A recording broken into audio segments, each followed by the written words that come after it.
close the bean trap lever and grind the remaining coffee. Turn off the machine. Loosen the safety screw. Remove the hopper.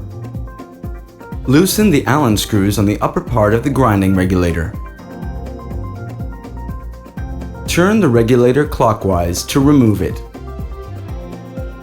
Remove the burrs. Clean the inside with a brush.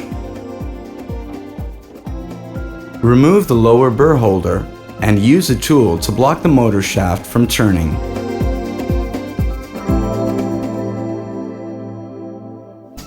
Place the new burrs in the burr holders. Replace the burr holder and turn it counterclockwise until it fits into place. Replace the grinding regulator.